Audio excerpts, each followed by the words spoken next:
Louvado seja o nosso Senhor Jesus Cristo, para sempre seja louvado, que a paz de Jesus esteja com você. Segunda-feira, dia 19 de janeiro. Estamos começando, neste instante, a reflexão da Palavra de Deus, Evangelho do dia. Desejo que você tenha uma semana abençoada, sua família, que todos estejam sob a proteção divina. Boa semana para você. Vamos para a Palavra de Deus. Evangelho desta segunda-feira se encontra em Marcos, capítulo 2, versículos 18 a 22.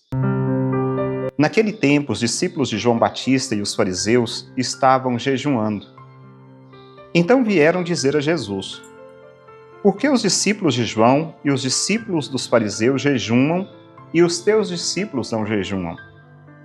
Jesus respondeu: os convidados de um casamento poderiam, por acaso, fazer jejum enquanto o noivo está com eles? Enquanto o noivo está com eles, os convidados não podem jejuar. Mas vai chegar o tempo em que o noivo será tirado do meio deles.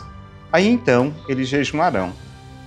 Ninguém põe um remendo de pano novo em roupa velha, porque o remendo novo repuxa o pano velho e o rasgão fica maior ainda.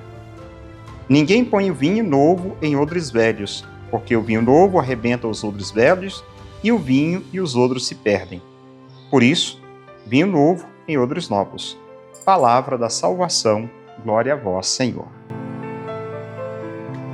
Bom, nós estamos diante de uma polêmica já no início do Evangelho de Marcos, capítulo 2, quando Jesus é confrontado com uma situação diante de uma cena que envolve a questão do jejum.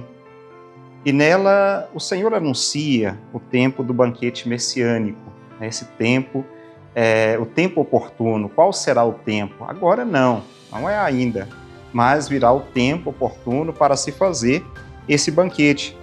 Não era aquele momento, a oportunidade dos discípulos de Jesus fazerem o jejum. O noivo, Jesus, estava junto da sua esposa, ou seja, Israel, a humanidade. O noivo estava presente, o noivo se faz presente. E por isso todos deveriam festejar e alegrar-se com a sua presença. O jejum, nós vamos ver mais algo sobre o jejum daqui a alguns dias já, nós estamos muito mais distantes do período quaresmal. Daqui a 30 dias nós estaremos falando do jejum.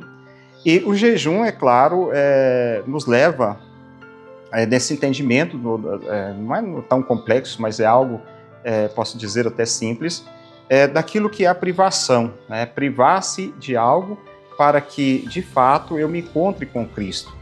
Então, naquele momento, os discípulos de Jesus não deveriam privar-se de alguma coisa, porque o noivo estava presente na vida deles.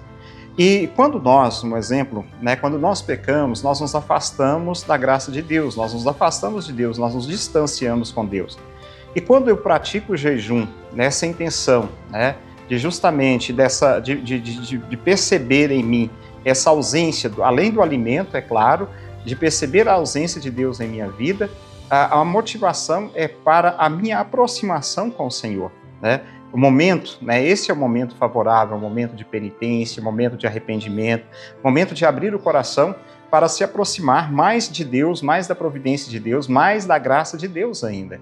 Então, aquele momento não era exatamente o momento de alguém se entristecer, mas, pelo contrário, se alegrar.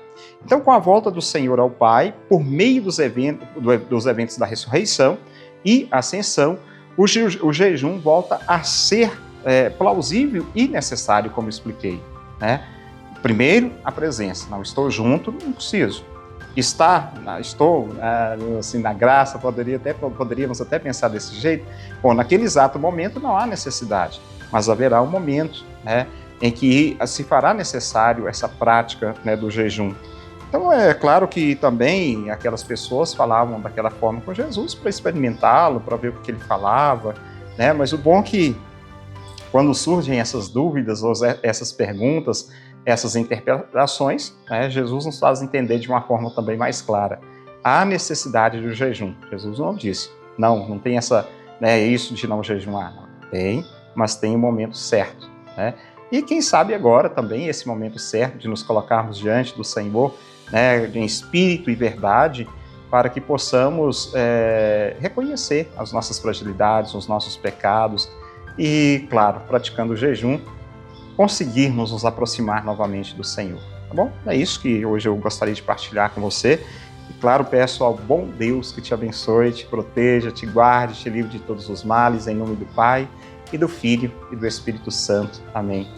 Aquele abraço para você, fica com Deus, e eu espero por você amanhã, se Deus quiser, aqui mesmo. Palavra do dia com Padre Marcos. Oferecimento. Famag Pré-Moldados, qualidade em primeiro lugar.